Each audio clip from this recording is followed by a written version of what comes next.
The Autism Research Institute relies on the generosity of donors like you to make this webcast possible. If you enjoy this presentation, please consider making a donation. Thank you.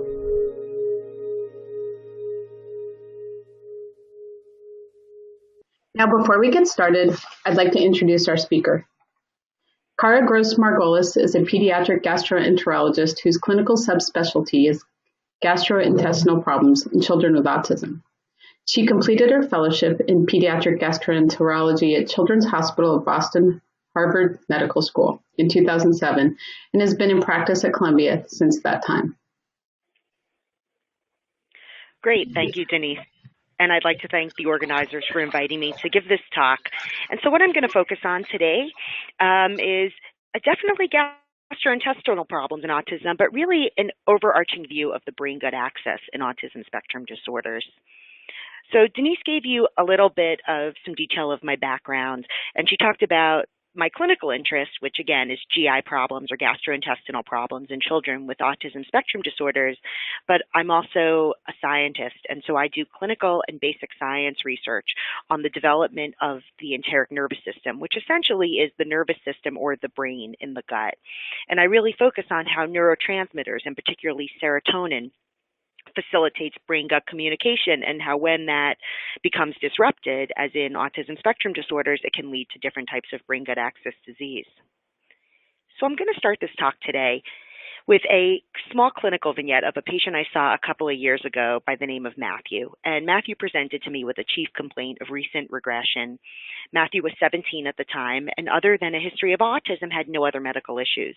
And 6 months prior to coming to see me, he was really at his baseline. He had some verbal ability. He had good eye contact. He was an avid reader and scored off the charts in math testing.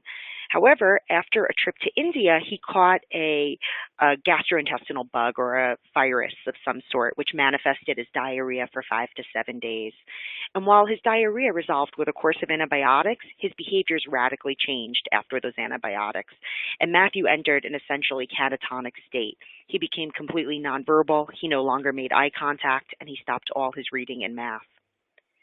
He also developed severe obsessive-compulsive behaviors, which really inhibited him from any of his normal daily activities. One of those obsessive behaviors was water drinking, and he was actually admitted to the intensive care unit twice, secondary to water intoxication. Upon further history, it became evident to me that he had a variety of symptoms or signs that were consistent with a gastrointestinal diagnosis. He was banging on his chest, he had excessive drooling, and was really constipated, and was actually even trying to self-disimpact with his own hands. So I treated him for severe constipation and gastritis, which was essentially acid reflux. And once I did this, all of these new onset behaviors resolved once his GI conditions were treated, including his obsessive compulsive disorder, as well as the catatonia. So what I hope to highlight just in this small clinical story is that individuals with autism have gastrointestinal conditions, the clinical presentations of which can be dramatically different than individuals without autism. And it's really important to understand these distinctions for both diagnosing GI problems in these individuals as well as treating them. And so what I hope to review today during this talk is really an overview of gastrointestinal conditions in autism, the prevalence, the types of gastrointestinal conditions that affect these kids, as well as how they present. And then I'll go a little bit more into what's known so far about the brain-gut links in autism spectrum disorders, with really a focus on two of my major interests, which are the intestinal microbiome and serotonin. So the history of gastrointestinal issues spans really way back to the inception of the understanding of the disorder. And this is a picture of Leo Kanner, who described autism in a seminal paper. So even in that seminal paper written back in the 1940s, Dr. Kanner described the vast majority of the kids that he described with autism to also have, quote, feeding or dietary issues. So while this was supportive of an association between autism and gastrointestinal problems way back from the beginning of recognition of the disorder, he related all of these issues to autism-type behavior rather than a distinct gastrointestinal problem. And unfortunately, this has been a theme throughout history. But what we've seen increasingly is that gastrointestinal disorders really appear to be more common in individuals with autism. And this was a nice paper written by Dan Curry, which reviewed all the studies looking at the prevalence of gastrointestinal conditions in individuals with autism over a 10 to 20 year period. And you can see that the variance is huge, anywhere from 90 to 91%. And a lot of this has to do with the fact that these studies were done very heterogeneously and often included really small sample sizes. But if you focus on the ones that have a control group, meaning that kids with autism were compared to neurotypical kids without autism, you can see that in all but one study, GI conditions were at least 2 to 3 times more common in the kids with autism compared to those without. This was confirmed in a huge study looking back at over 14,000 individuals less than age 35 who showed once again that GI conditions were 2 to 3 times more common. And probably the best study done was published in 2014. And so it was called a meta-analysis, which looked at all the studies done that had a control group. So had groups comparing kids with autism to those without and looking at prevalence. And what they found by analyzing these studies all together were that overall GI conditions are over 4-fold more common in kids with autism compared to those without, with constipation and diarrhea being the most common. And in the kids that I see, and in many of these individual studies, constipation tends to be the most common. So while constipation and diarrhea tend to be the most common problems seen, these kids suffer from a variety of gastrointestinal problems that can affect any child, including gastroesophageal reflux disease, or acid reflux, inflammation of the stomach or the esophagus, also called gastritis or esophagitis, irritable bowel syndrome, nutritional deficiencies, often secondary to food or texture aversions, small bowel bacterial overgrowth or dysbiosis, and there's also been a number of studies that suggest that there may actually be an increased incidence of both allergic conditions as well as inflammatory bowel disease. So amongst other reasons, one of the really key and important reasons that it's so critical to diagnose the gastrointestinal problems in these kids is because they often cause difficult behaviors, and the pain intensity often correlates with behavior severity.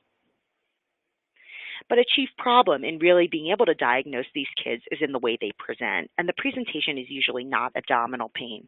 I put a picture here, as you see, of a girl without autism, and this is what most doctors see in their office. They see kids who are verbal and who have good sensory localization, so they can tell you they have abdominal pain and actually point to the area. This contrasts in individuals with autism who oftentimes are not verbal or purposely verbal or have poor sensory localization, and they can present with a much less specific picture. So oftentimes you may see abnormal posturing, which as you see here is just sort of gathering up to protect the stomach, self-injury to the abdomen, or also to other areas because of that poor sensory localization, aggressive behavior, vocal tics, cognitive or social regression, like I talked about with that patient I saw, Matthew, several years ago, sleep disturbance, and also pica, or the eating of unusual things.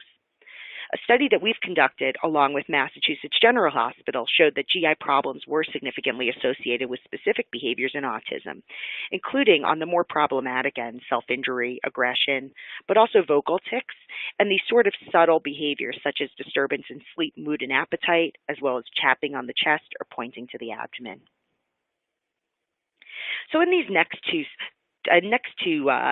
couple of slides, I'm going to show 2 patients, one of whom I received from a close collaborator, Tim Bowie, and another of a patient I saw, who presented with problematic GI problems, but who really didn't show when you examine them or presented with their history that a GI problem was evident.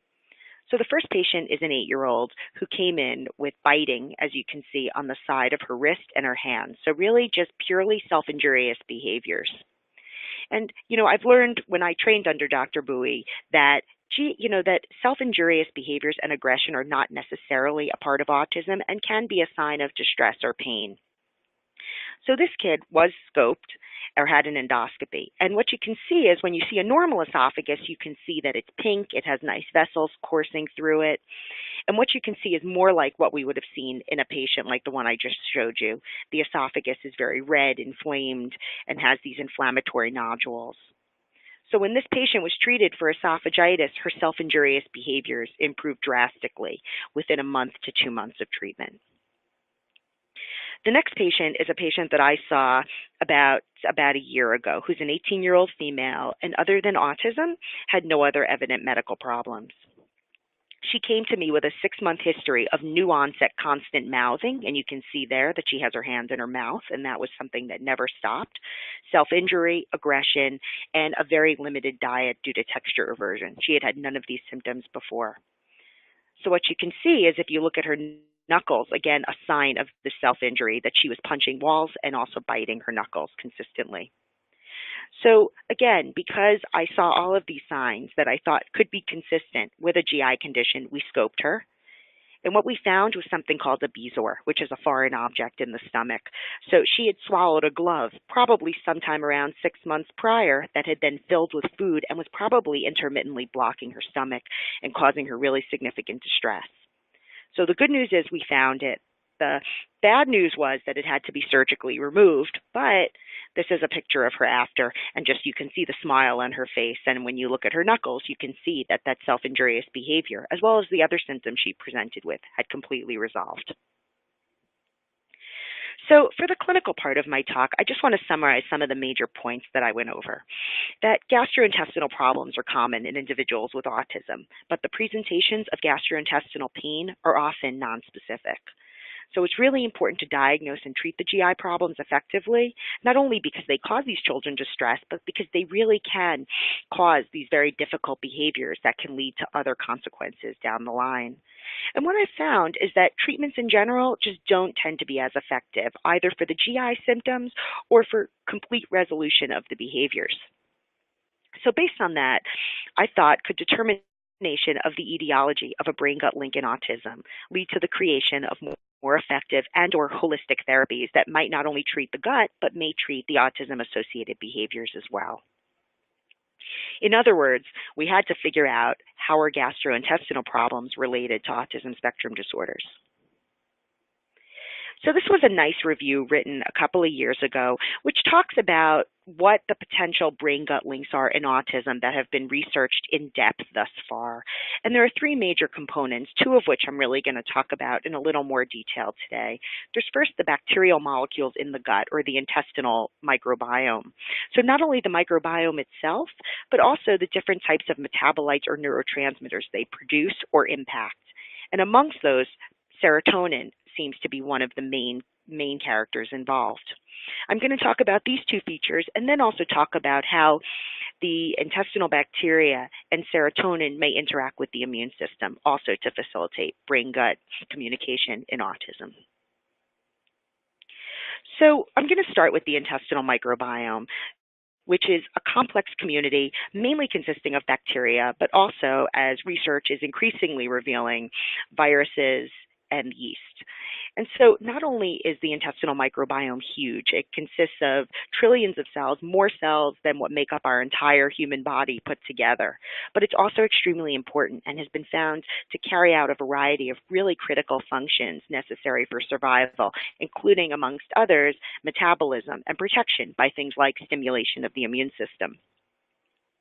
But what we've also found is that the intestinal microbiota plays chief roles in gut-brain axis communication, and specifically may influence the brain and behavior by either altering secretion of neurotransmitters, which can cause different brain effects, and also leading to alterations in mood such as stress and anxiety, which often affect kids with autism, as well as behaviors, including autism-associated behaviors.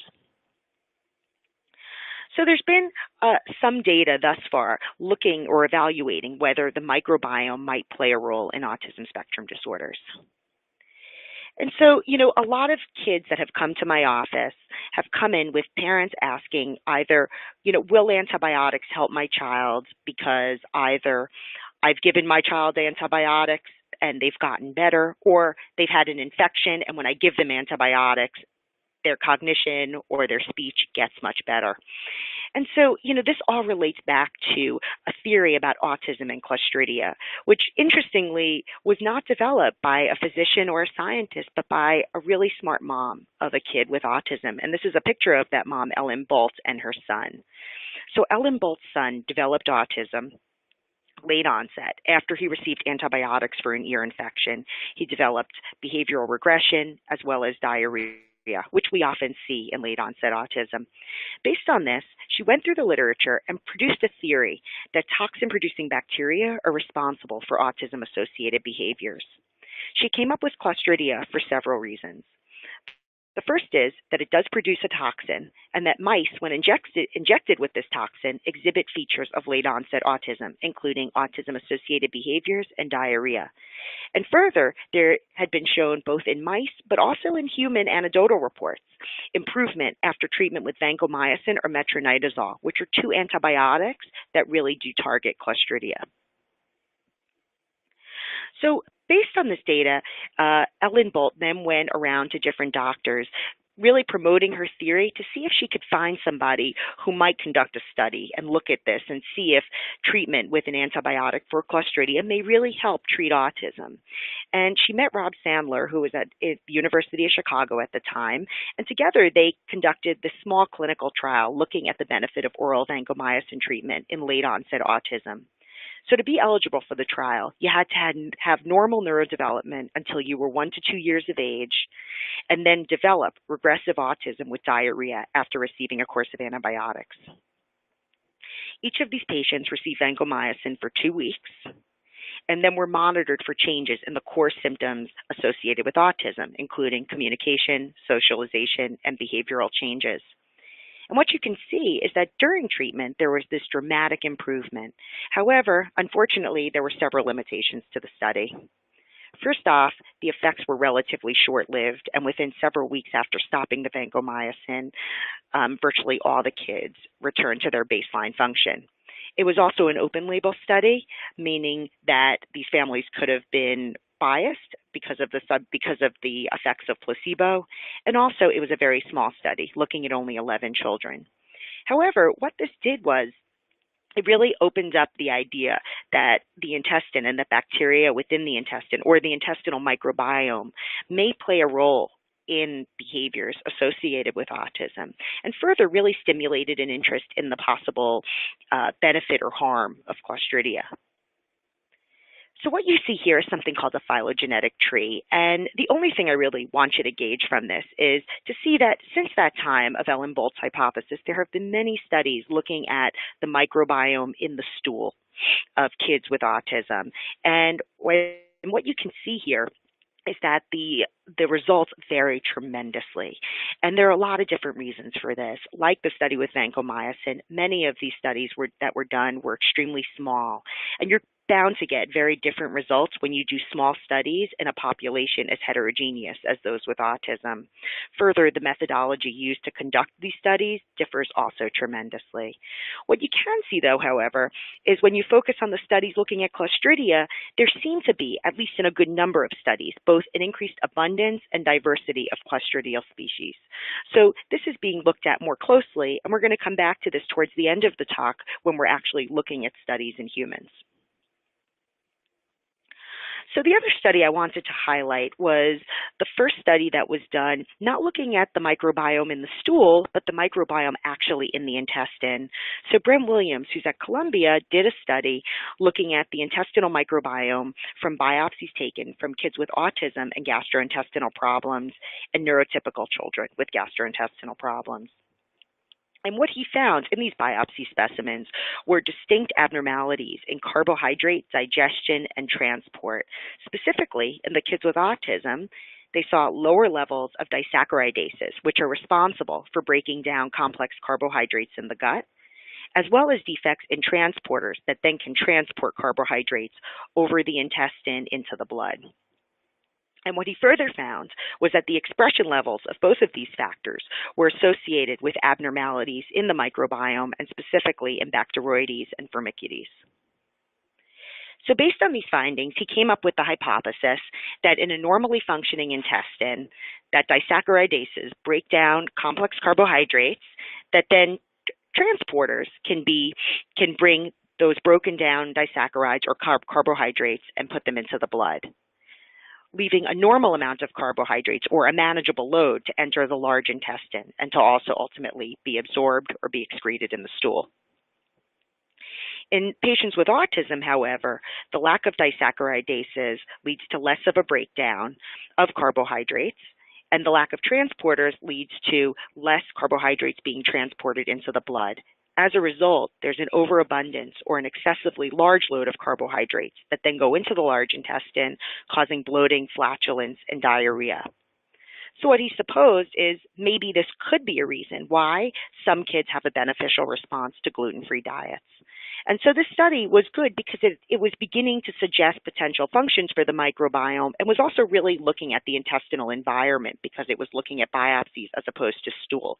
However, it was a small study, like all the other studies done, and so really needs to be repeated in larger groups before we can make any sort of definitive conclusions about what these relationships may be. The other question that I've been getting really increasingly in the last couple of years is, will fecal transplant help my child? And so there's been one study that came out from a group in Arizona early this year. And what they did was they took 18 children with autism and gave them microbiota transplants, either orally through high-dose pills or through colonoscopy. Each child, once they got the large dose, took normal doses of the microbiota every day for an 8-week period. And what they did in these children was measured gastrointestinal symptoms as well as autism behavior scales.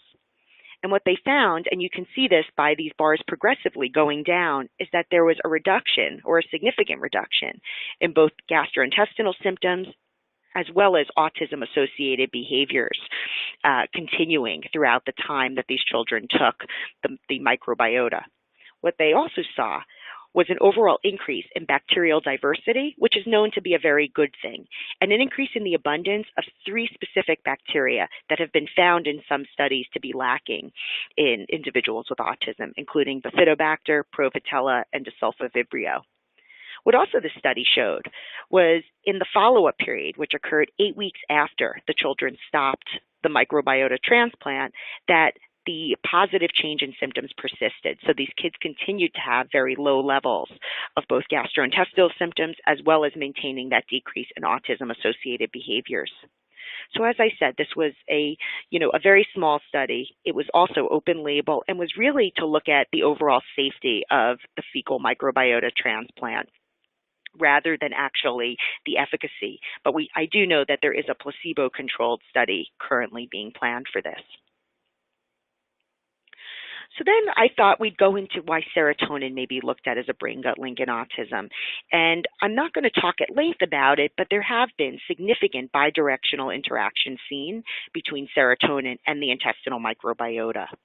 It's also well known that not only does serotonin impact the microbiota and vice versa, but serotonin is located chiefly in both the brain and the gut of human beings, with the vast majority, 95% of serotonin present or being made in the intestine where the microbiota reside. Further, what we and others have found is that serotonin does play critical roles in both brain and gut development and long-term function. In terms of autism, we decided to focus specifically on the serotonin reuptake transporter, which I'm going to abbreviate throughout this presentation as SERT. SERT is critical for modulating serotonin balance in the body as it transports and ultimately inactivates serotonin. And in human studies, there's been a variety of SERT-related variants that have been overexpressed in kids with autism. So the question that we examined was whether SERT dysfunction is a cause of both brain and gut abnormalities in autism. And we teamed up with 2 scientists, Randy Blakely, who's at Florida Atlantic, and Jeremy Veenstra Vanderweel, who's at Columbia, who did a genome-wide association study for SERT-associated genetic abnormalities in autism. Several coding variants of SERT were identified as risk factors in children with autism, all resulting in less available serotonin. So what Jeremy and Randy did was they took the most common coding variant found in this study of humans and put this knock-in mutation into a mouse, which they termed the SERT-ALA56 mouse. So the SERT-ALA56 transgenic mouse expresses the most common gain-of-function SERT coding variant in children with autism. And what they found was that these mice that had this mutation had core autism-related behavioral abnormalities, including alterations in social function and communication, as well as repetitive behaviors. Interestingly, they also had high blood serotonin levels. And 30% of individuals with autism have hyperserotonemia, and we don't really understand why or what that leads to. Further, they had altered serotonin-related brain abnormalities.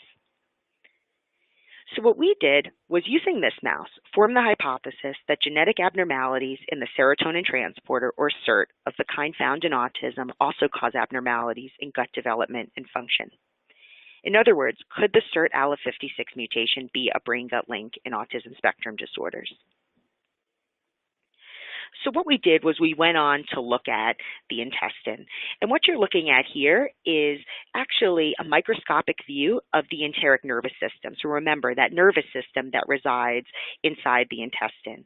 And in green, those little dots are all nerve cells within the gut. And if you look at that, you can see in the normal mice, there's a large amount of nerve cells, while in the SERT ALA56 mice, there are significantly less, showing that gastrointestinal nerve cells were deficient in the SERT ALA56 mice.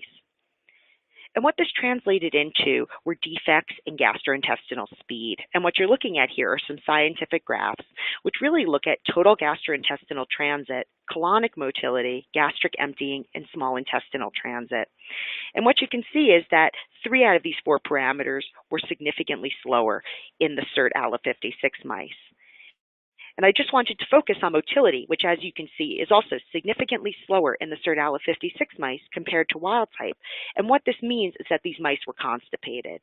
And as I said earlier, constipation seems to be the most common GI problem that we see in autism.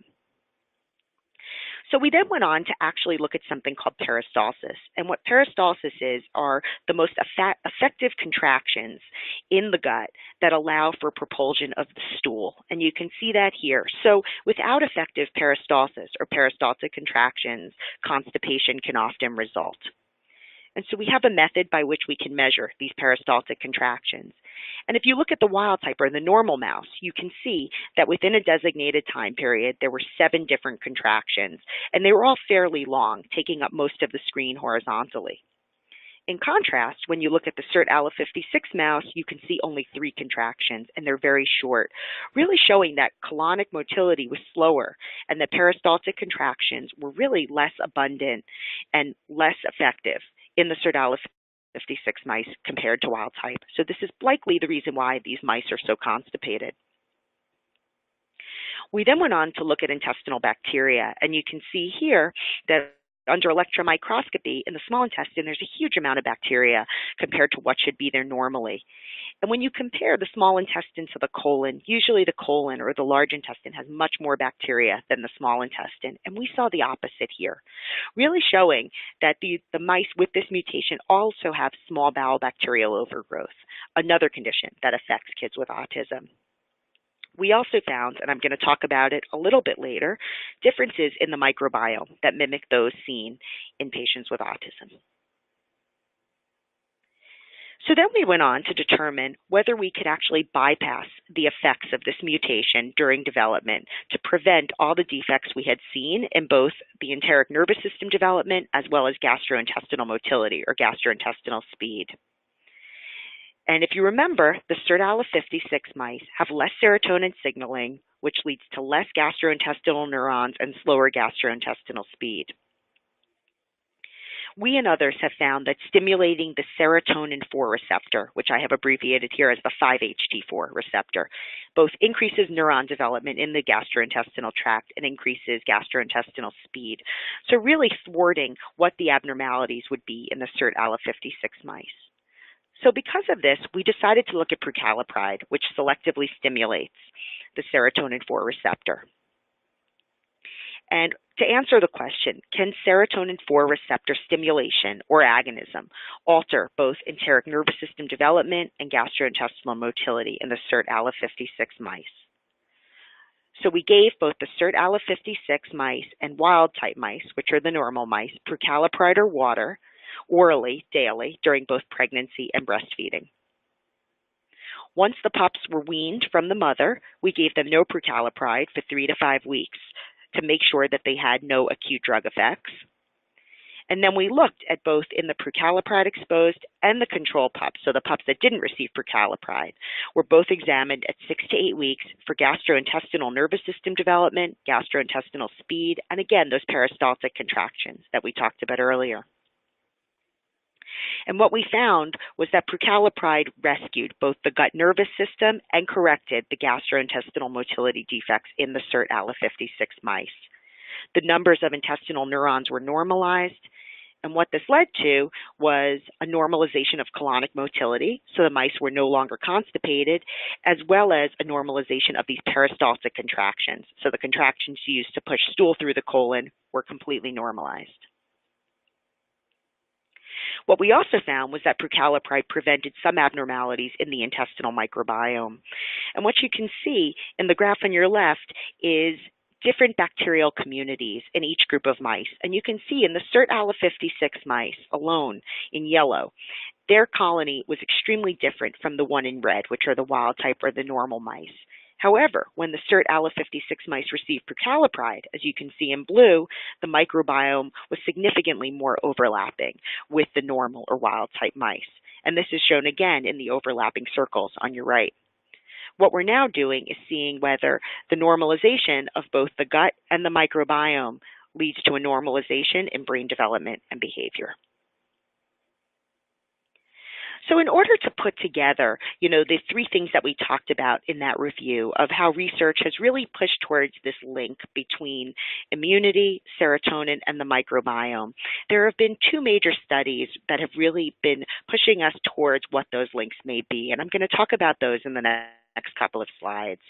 So there's been many links made between autism and the immune system. And while I only put 3 references here, what I've done is highlight some of the reviews that go over a number of these. But that's a completely different topic, which could take up several additional webinars. What I'm going to focus on specifically today are prenatal infections. Because not only have prenatal infections potentially significantly increased the autism risk in offspring in humans, but there's also been a very good rodent model that's been modeled after this called maternal immune activation, or MIA. And what that involves is prenatal administration of a viral mimetic poly-IC. And so the offspring of mothers who receive this virus during pregnancy are born, they often exhibit core autism-associated behaviors, brain pathology consistent with autism, brain defects associated, again, with that serotonin transporter, and how they manifest is dependent on specific immune cells that really focus on the Th17 or IL-17A response. So in order to evaluate how serotonin, the immune system, and the microbiome may all be connected to the gut-brain axis in autism, there's one mouse study and one human study that have began to put this all together. So Elaine Tsao in California looked at this maternal immune activation model in the mice and saw that in addition to those brain and behavioral abnormalities, that maternal immune activation also led to a gut microbiota imbalance. And this was driven primarily by alterations in Bacteroides as well as Clostridia, which we talked about earlier. What she further found was that this was associated with intestinal epithelial barrier abnormalities, and essentially that the gut was leakier than it was in the mice without this. She then found that this led to a leakage of gastrointestinal metabolites and an altered serum metabolome, which harbored increased amounts of something called 4-EPS, which is critical for communication, as well as increased levels of serotonin or metabolites associated with the serotonin pathway, including indole pyruvate. And what this led to was detrimental or autism-associated effects on the brain and behavior. Dr. Tsao went one step further, however, and said that Bacteroides fragilis may be a treatment for both the brain and the gut anomalies in at least a subset of patients with autism. So she chose this for several reasons. The first is Bacteroides fragilis has been shown in other studies to potentially be anti-inflammatory in both the brain and the gut. And it's been further found in several microbiome studies to be selectively depleted in patients with autism. So when Dr. Tsao gave the Bacteroides to the offspring that were the result of maternal immune activation, she found that their microbiota partially normalized, particularly in the areas, again, of Bacteroides and Clostridia. This was associated with improved epithelial barrier integrity, meaning that the intestinal epithelial barrier was less permeable. There was a subsequent reduced leakage of gastrointestinal metabolites, including serotonin related again, and that metabolite involved in communication in mice for EPS. And this led to beneficial effects on brain and behavior. So these mice really had significantly reduced levels of autism-associated behaviors, including stereotypy, communication defects, as well as deficits in social interaction. So the last study I'm going to talk about that links these three different components of immunity, serotonin, and the microbiome was actually done in humans and was spearheaded by Ruth Ann Luna and Kent Williams. Ruth Ann Luna is at Baylor. And what they did was they analyzed the blood and rectal biopsies of children with autism and gastrointestinal problems and compared it to neurotypical children with and without gastrointestinal problems. They correlated the gastrointestinal symptoms in each group with gut microbial communities, in cytokines, which are really mediators of the immune system, and serotonin, as well as serotonergic metabolites. And what they found, first off, was very interesting. What you see here is something called the principal component analysis, which again looks at these bacterial communities, both in the kids with autism and the neurotypical kids with and without GI problems. And what you can see is that the microbiome communities didn't depend at all on the gastrointestinal symptoms, but actually on whether the kids had autism or were neurotypical. You can see that the neurotypical kids had what looked like completely different microbial communities relative to those kids with autism. What they further found when looking at the specific communities is that there were distinct differences in the kids with autism and the neurotypical kids that again was related to different Clostridiale species. And further, there were a specific microbiome signature that correlated with those kids with autism who had GI problems and specifically had gastrointestinal pain. But what they did was take this one step further, and they were able to relate it and show that certain aspects of the microbiome in both of these groups correlated with mediators of inflammation or the immune response and or serotonin or serotonin metabolites. So this was the first study that really took what we call this multi-omics approach, where you're able to look at many different factors at once and begin to relate potential differences in the microbiome to gastrointestinal symptoms, to serotonin, and to the immune system. So what I've done today is I've really given a brief overview of what we know so far of what's happening in brain-gut axis communication in autism, but we still have many directions to go. The first is, when I've emphasized several times here that the studies that I've shown you are very small studies, which is, the data can be very difficult to interpret given the heterogeneity of autism spectrum disorders. And what we really need are large-scale multi-center studies with standardized methodologies to be able to look at this as cleanly as possible. Autism Speaks funded a huge study several years ago that's actually headed up by Ruth Ann Luna, who's the first author in the last study I talked about. And I know that they've collected about 400 samples so far that they're beginning analysis on. So we should expect those results in the near future. We also need double-blind placebo-controlled studies. There have been studies, including in autism, where when families are aware that they're getting a drug or not getting a drug, that they may actually interpret results as positive when they're not really positive. And so, of course, that concern lies with something like the fecal transplant study. As I've said, I know that they're going towards a double-blind placebo-controlled study, so I think we're all anxiously awaiting those results before we can really tell families whether fecal transplant benefits children or not. Finally, when I've talked about the microbiome, there's many intriguing associations here, and I've presented some of those today, but we really don't have functional studies, so we really need to understand the mechanisms by which the microbiome and or the metabolome affect autism, and really what's beneficial and what's not, and what they do in isolation. And so studies are really hedging towards that more recently. And also look and be able to just discern between the possible windows for treatment. So we know that there are a large number of kids that are born with autism or don't have a regressive form of autism. And so there's a good amount of research really going towards understanding interactions between the microbiome and brain and gut development. And that's a lot of what our laboratory focuses on. There's also, as I talked about with the vancomycin study, really a distinct subset of kids with regressive autism. And these kids may have different mechanisms involved. And so we're still trying to figure that out. Further, the largest population we have thus far are patients who have already been diagnosed with autism, and for we have no real strong effective therapies. And the underlying neurobiology of autism still has to be discerned, and so we're really working on figuring out treatments that may really address the underlying neurobiology of the disorder. So not only can we treat during development, but also after patients have been diagnosed. And finally, and I put a quote up here from Thomas Edison because this is not a new concept, and the autism community has been saying this for a long time, and research is finally beginning to catch up with the idea that diet and the microbiome may really play a role in the care of these patients. And so there's virtually been no studies looking specifically at what gluten and casein-free diets do to the microbiome and how that may serve as a biomarker for treating specific subsets of kids who really benefit from these diets. Along those lines, research is also in its infancy and looking at things like prebiotics for treating autism. So I hope I've given you a good overview today of both the clinical side and the scientific side of gastrointestinal conditions in autism.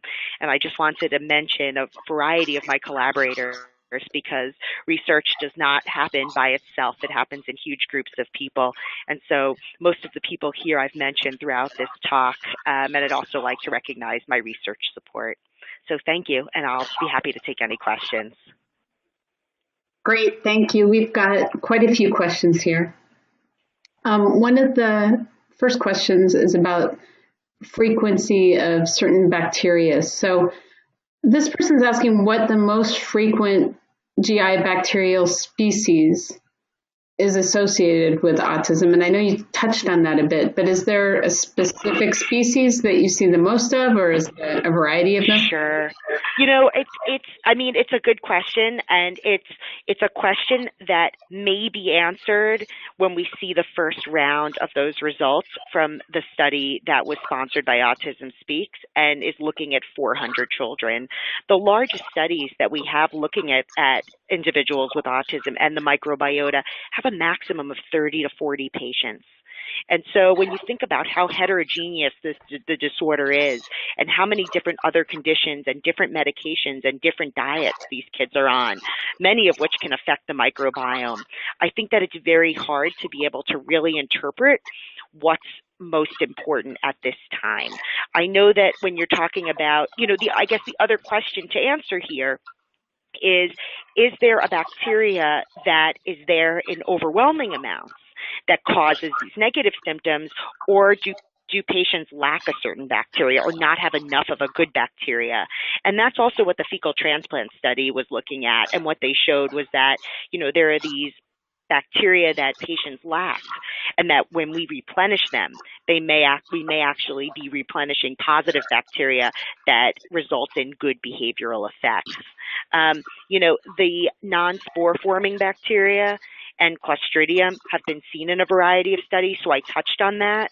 But I think it's also going to be very difficult to pinpoint one specific bacteria because there are going to be millions, if not billions, of different types.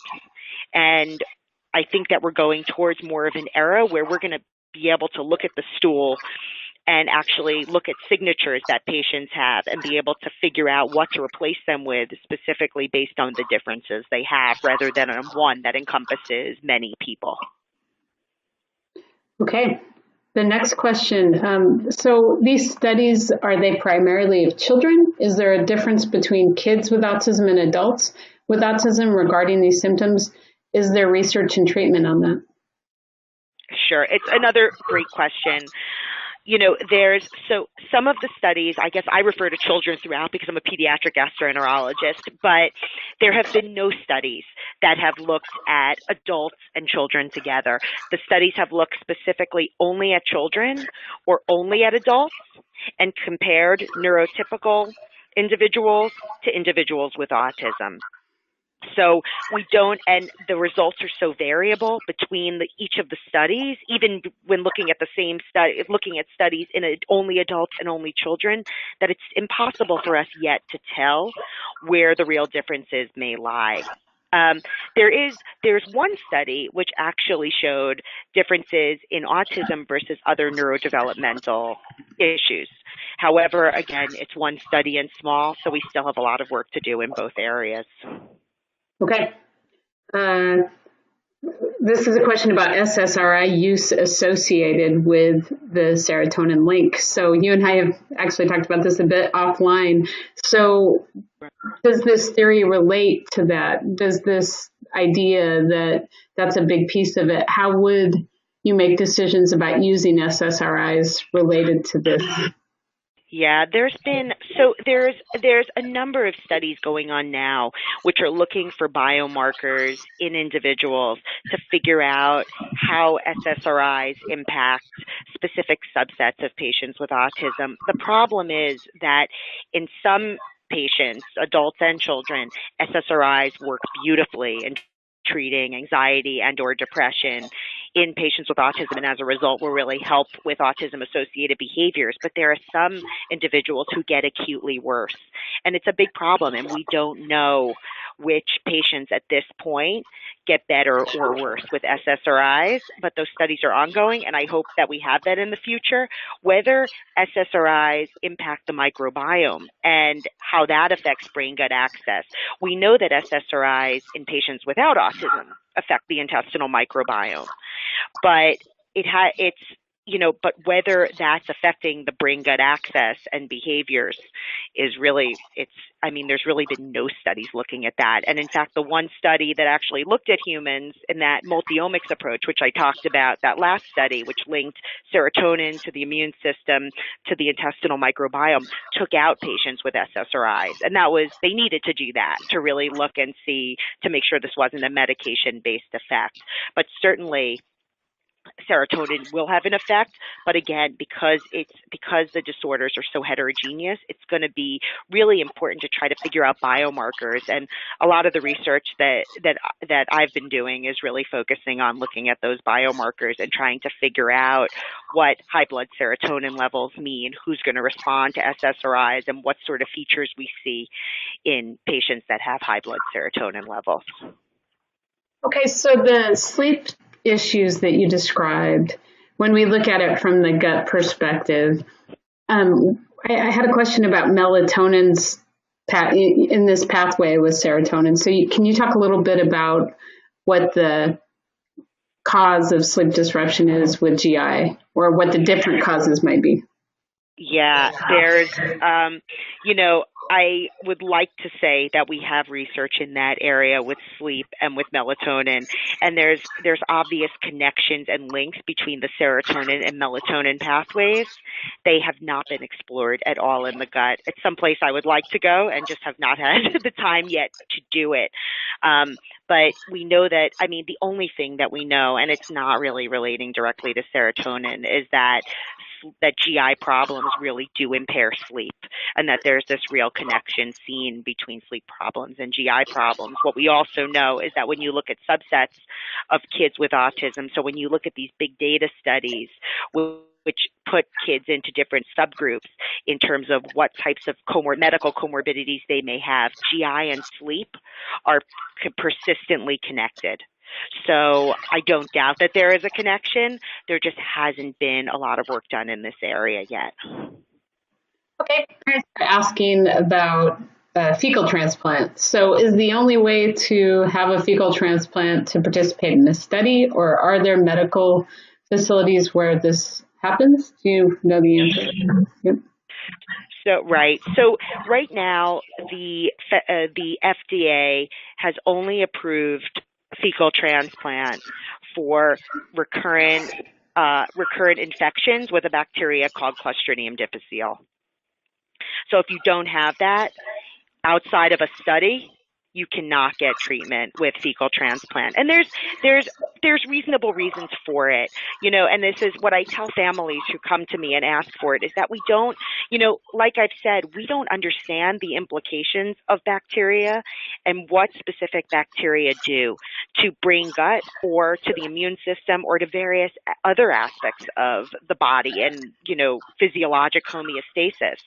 And so I think, once this placebo-controlled study is done, I think that maybe we'll have a better idea of whether this works or not. But I've recommended, I'm not going to give ideas of how people can do this, but certainly there are families who have done certain things in their own way and gotten fecal transplants in ways that are not in ways that I would recommend. And what I tell those families is that at this point, because we've seen bad outcomes of fecal transplants, especially in certain kids with inflammatory bowel disease and the like, and we don't know the effects, that you shouldn't get it unless you're under the care of a physician and approved to do it. And so right now, the only way to do it is to go into this placebo-controlled study in Arizona. Okay. So does naltrexone therapy affect serotonin? Is there a connection between that treatment and that pathway? So that's a hard question. It's not, naltrexone focuses more on opioids, and serotonin is, there's a lot of differences between naltrexone and serotonin. So there hasn't been any connection that has been made between those pathways, nor therapy that has been geared towards that's serotonin related, at least that I'm aware of. Okay. This person's asking about diuretics for constipation. So are there nutritional approaches that you recommend if someone's looking for support in that way, or do they need to consult with a physician to learn more about the best way to do that? Sure. I mean, I think, it's right. I think for mild constipation that has been relatively short-lived, that's certainly the recommendations that I would give to any parent who has, a child without autism would apply to kids with autism if you can get them to do it. So, drinking a lot of water, 64 ounces a day for a normal sized child is always recommended, particularly in the summer when it gets hot and kids tend to get more dehydrated, or adults. And high fiber diet, that, the average American gets about 11 grams of fiber a day when you need something like 25 to 35 grams a day. So high fiber foods, a lot of fruit, a lot of vegetables, fiber. There are healthy fiber supplements like Metamucil or FiberCon, which can also be used to supplement those things. Small amounts of juices, we say for babies, we don't give any, but for, kids to have up to 4 ounces a day of pulpy juices like mango juice, pear juice, prune juice, those can all help as well.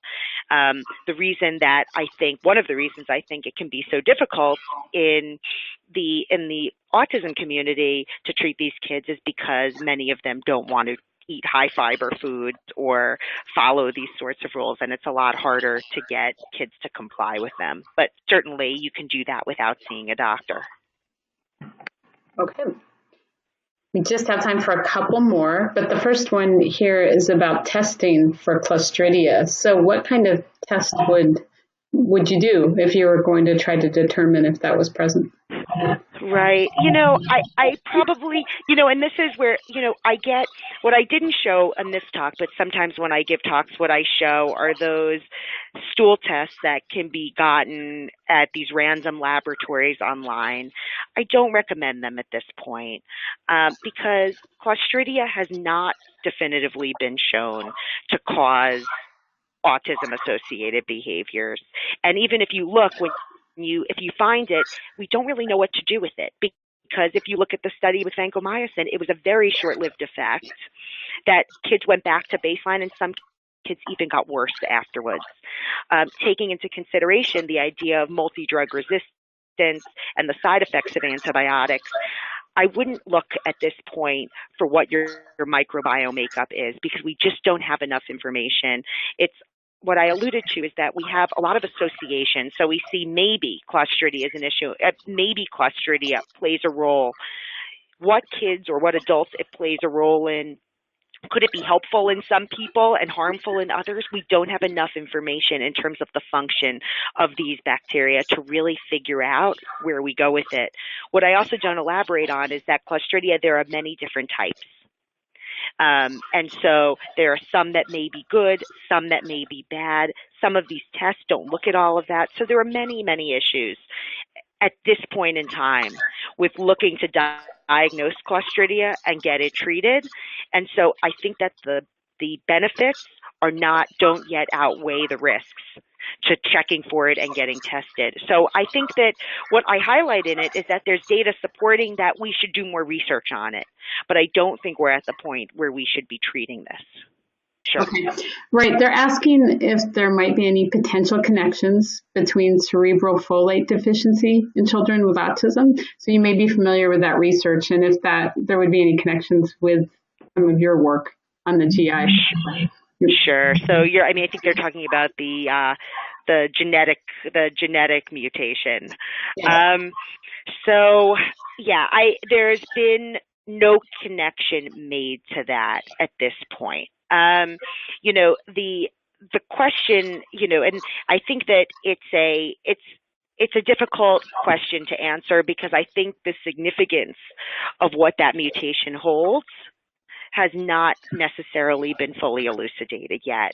And at this point, we have not yet seen a definitive gut link with the cerebral folate deficiency and with GI dysfunction. And so I think more research has to be done looking into that before we can go through that. And unfortunately, my research has not focused on that, at least up until this point.